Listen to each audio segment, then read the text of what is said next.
Olá. Mais uma vez, a votação da lei orçamentária ficou para os últimos dias do ano. Os senadores e deputados analisaram nessa quarta o primeiro orçamento que será administrado pelo presidente eleito Jair Bolsonaro. Faltando 2 dias para o fim dos trabalhos legislativos, os parlamentares aprovaram a redação final do orçamento para 2019.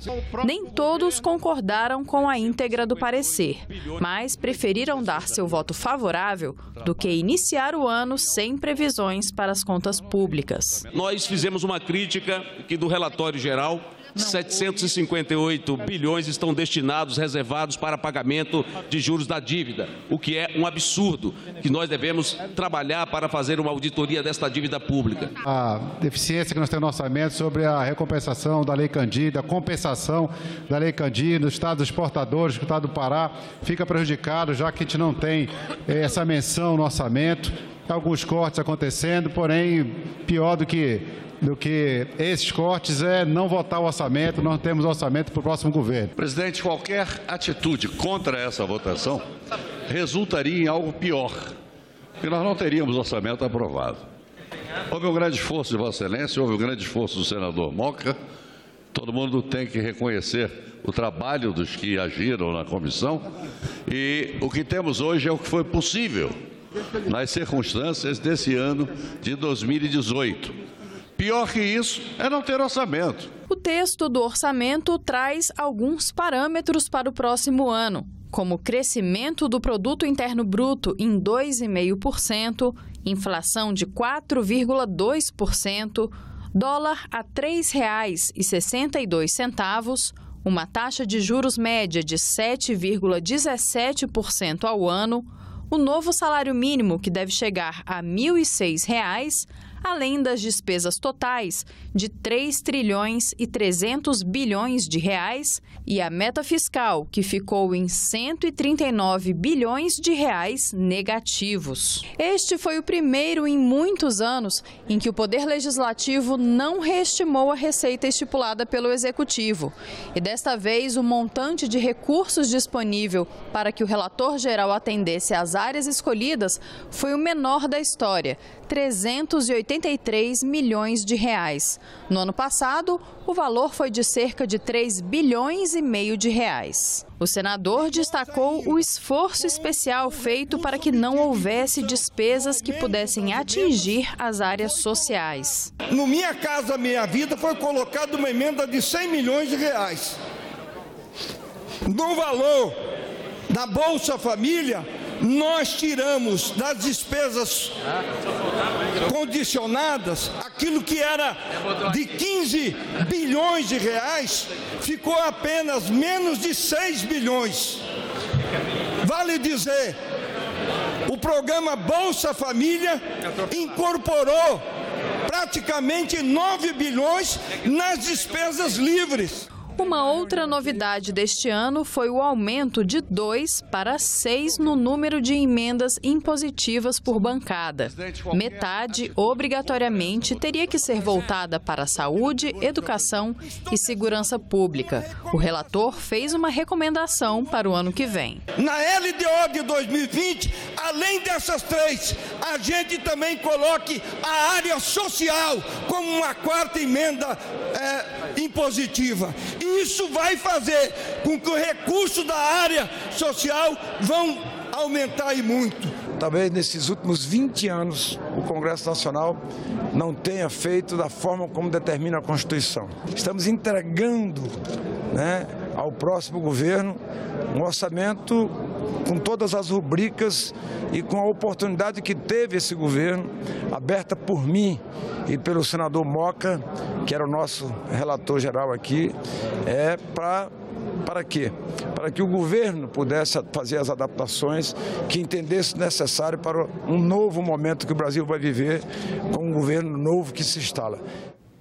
A escolha do presidente do Senado poderá acontecer em votação aberta. A decisão foi do ministro do Supremo Tribunal Federal, Marco Aurélio Mello, e causou repercussão no plenário. A previsão de voto secreto está no regimento interno da Casa. A decisão do ministro Marco Aurélio foi favorável ao mandado de segurança do senador Lazier Martins. O parlamentar ressaltou a necessidade de mais transparência nas definições do Congresso Nacional. Estamos em sintonia com uma nova época, com o famoso recado das urnas, que exige mudanças e essas mudanças haverão de chegar também ao Senado Federal. Mas, para o senador Renan Calheiros, a decisão é abusiva.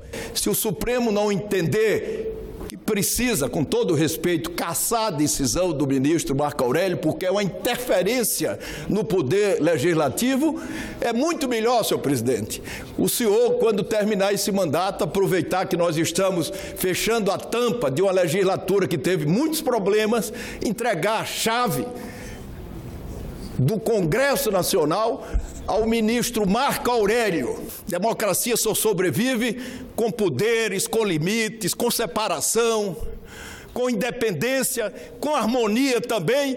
Nenhum poder sobrevive sozinho. A eleição acontece no início de fevereiro de 2019, quando se inicia a próxima legislatura. O presidente da Casa, Eunício Oliveira, falou sobre a decisão. O Senado Federal vai tomar as devidas providências legais que cabe ao Senado fazer, que é recorrer de uma decisão. E em pronunciamento nessa quarta-feira, o presidente do Senado, Eunício Oliveira, fez um balanço de sua gestão. O parlamentar, que tentou sem sucesso a reeleição no último pleito, deixa a presidência da Casa no dia 1º de fevereiro. Tive a honra concedida por este plenário de presidir o Senado Federal nesses últimos 2 anos. Tenho certeza que o esforço valeu a pena. As vitórias foram muitas, constituídas e construídas de forma consensual, coletiva, sem personalismo e sem enfrentamentos improdutivos, como vimos acontecer em algumas legislaturas. Projetos votados. Votamos em 2017, senadora Gleice, 382 proposições entre proposta de emenda à Constituição, medidas provisórias, projeto de lei de resolução do Senado Federal, além de aprovações em caráter terminativo nas comissões desta Casa. E neste ano de Copa do Mundo e eleições gerais, mais de 318 mil matérias, 18 matérias, em um total que supera 700 votações. Comunicação democrática. Inicio minha prestação de contas com uma das áreas que essa presidência prometeu e cumpriu em colocar, exercício do plenário e consequente da opinião pública, os veículos de comunicação dessa Casa. Sem distinção de partido, de Estado, de região, com a garantia de uma cobertura jornalística democrática, plural, apartidária. Todos os integrantes dessa Casa encontraram a mesma receptividade ao decidir participar de entrevistas nos veículos de comunicação do Senado. Jovem senador. Com um olhar para o futuro do Brasil, nosso programa Jovem Senador, uma referência nacional, passou de 150 mil jovens inscritos em 2017 para 195 mil jovens em 2018. Economia administrativa. Cita a economia de 40 milhões em compras e contratações. Só em 2017, resultado da reformulação dos nossos sistemas, acabando com as compras fracionadas e praticamente dando fim às chamadas compras emergenciais. Apenas para exemplificar, em 2012 foram 12 aquisições emergenciais apenas. No ano passado, apenas uma compra emergencial. 2018, desculpe. As contratações com dispensa de licitação também sofreram drástica redução. Há 6 anos eram 411, no ano passado apenas 19. Sustentabilidade. O uso de copo descartável caiu de 90% e atualmente aproveitamos quase 100% dos resíduos orgânicos que produzimos. Além disso, hoje consumimos 31% menos água do que nos últimos 2 anos. E o consumo de papel, que já vinha caindo, diminuímos mais 8%. Essa combinação de tecnologia, gestão inovadora e capacitação possibilitou, de forma inédita na história do Tesouro Nacional, a devolução, pela primeira vez e o único órgão da Federação, a devolução de 303 milhões de reais aos cofres públicos para aplicação em saúde e educação. A Comissão de Constituição e Justiça rejeitou a emenda da Câmara que alterava a lei da responsabilidade das estatais e permitia a nomeação de políticos e seus parentes nessas empresas. A mudança foi feita pelos deputados em um projeto que trata de agências reguladoras. Os senadores da Comissão de Constituição e Justiça afirmaram primeiro que a emenda não tem relação com o assunto tratado no projeto. Além disso, a mudança feita pelos deputados contraria os princípios estabelecidos pela Lei de Responsabilidade das Estatais.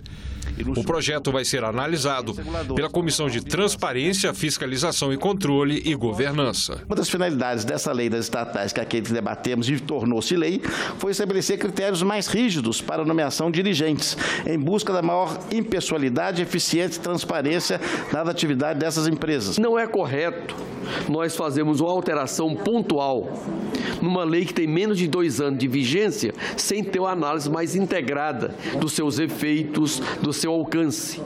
Eu fui favorável à votação da lei das estatais aqui no Senado e continuo favorável. Eu penso que essa vedação dos 36 meses deve ocorrer e no caso das agências reguladoras, eu sou ainda mais radical. Eu, inclusive, sou autor de um projeto que determina que todos os cargos comissionados das agências reguladoras tenham que ser ocupados exclusivamente por servidores de carreira dos quadros das próprias agências. A Comissão de Transparência, Governança, Fiscalização e Controle e Defesa do Consumidor concluiu nesta quarta-feira as votações e encerrou a pauta do ano. Entre os itens analisados, um projeto que reduz o prazo que uma empresa tem para regularizar o nome de clientes que pagam seus débitos. Ter o nome inscrito em uma lista de inadimplentes, o famoso nome sujo, é um dos pesadelos dos consumidores. De acordo com a legislação, mesmo depois de pagar o débito, o cliente ainda precisa esperar por até 5 dias úteis para ter o nome retirado da lista. Mas um dos projetos aprovados hoje na Comissão de Transparência, Governança, Fiscalização e Controle e Defesa do Consumidor altera o prazo para até 2 dias. Essa matéria é importante para o consumidor, a gente construir um entendimento com os órgãos que inscrevem os consumidores devedores e os defensores dos consumidores, no sentido de criar um prazo máximo de retirada de inscrições equivocadas ou não mais verdadeiras dos cadastros. O PLS 17 de 2016 ainda segue para votação em plenário. Além deste, outros 8 itens foram analisados na última reunião deste ano da comissão. Projetos como o que obriga varejistas a oferecerem balanças para consumidores conferirem peso dos produtos e o PLS 155 de 2018, que determina que empresas públicas sejam avaliadas anualmente de acordo com os motivos da sua criação, também estavam na pauta. Em esforço conjunto, os senadores titulares e suplentes da comissão conseguiram votar todos os itens da reunião. Quero agradecer imensamente todos os membros titulares e suplentes desta douta comissão que tem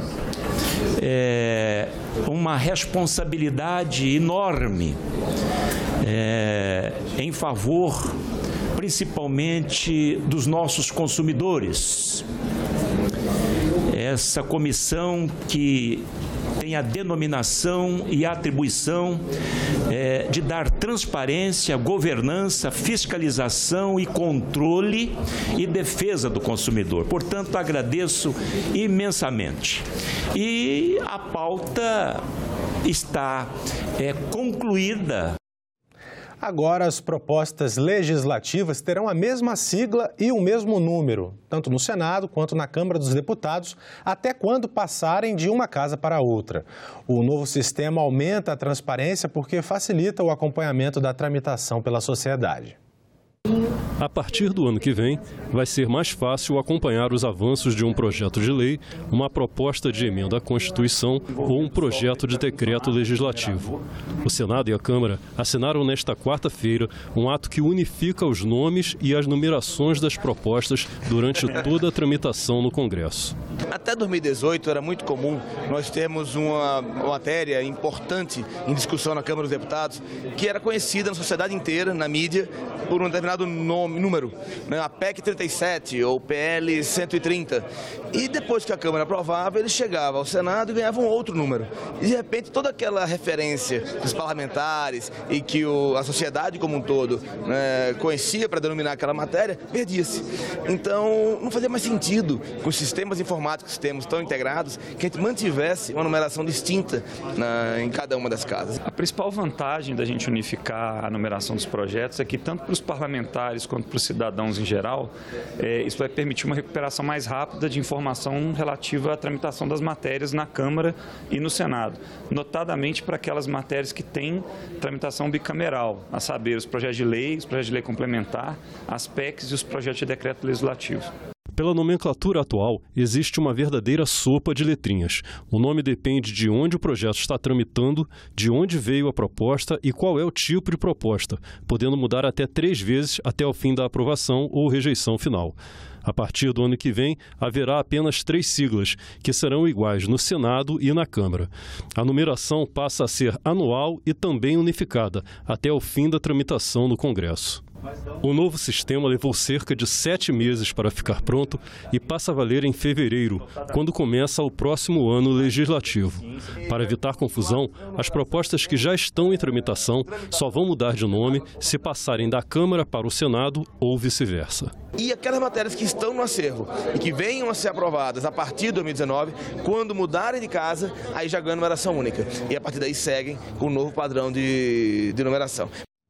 Ficamos por aqui. Você pode rever as reportagens desta edição na nossa página na internet, senado.leg.br/TV. Muito obrigado pela sua companhia e continue sintonizado com a gente na TV Senado.